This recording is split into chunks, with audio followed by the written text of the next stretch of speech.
Alors, coup dur pour Starlink. La FCC confirme la décision de refuser à Starlink une subvention de 885 millions de dollars pour le haut débit rural. Pas d'aide donc, pour la société d'Elon Musk. L'allocation initiale de 885 millions de dollars à Starlink en 2020 dépendait de l'offre de l'entreprise concernant la connectivité, le coût et la couverture dans les zones rurales d'Amérique. Cependant, la FCC a souligné de nombreuses lacunes financières et techniques dans la proposition de Starlink, notamment sa dépendance à l'égard d'une technologie en développement qui obligerait les utilisateurs à acheter une antenne à 600 dollars. Très cher, hein, c'est sûr. Starlink a fait appel de la décision en citant des projets d'expansion des satellites et la promesse de la fusée Starship de SpaceX. Pourtant, la FCC, dans une décision, a soutenu que Starlink n'avait pas prouvé sa capacité à répondre aux exigences du RDOF pour le déploiement d'un réseau sur 642 925 sites dans 35 États. Les commissaires dissidents de la FCC se sont opposés à la décision.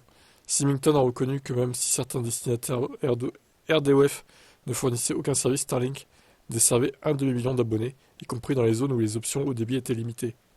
Un autre a suggéré des motivations politiques derrière ce refus, le liant à l'activité d'Elon Musk sur X, et à la position de l'administration Biden à l'égard d'Elon Musk. Voilà, ça part dans les affaires politiques là. SpaceX a contesté la décision, affirmant qu'elle portait atteinte à l'objectif du RDOF de connecter les Américains mal desservis. SpaceX a souligné le succès de Starlink dans la fourniture de haut débit et à des millions d'abonnés, en particulier dans les zones négligées par les autres fournisseurs. La société a souligné ses efforts continus pour lancer davantage de satellites, améliorant ainsi la qualité de service.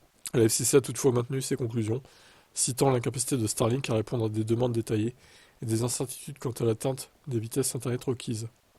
L'examen de la FCC a révélé que SpaceX s'appuyait sur des plans internes et des informations confidentielles que la commission a jugées insuffisantes pour soutenir la demande de financement. Bon, en gros, ils ont pas voulu, quoi. Voilà. Bah là, c'est presque un milliard d'aides qui ne seront pas versées à Starlink, donc voilà. Écoutez, je vous laisse commenter.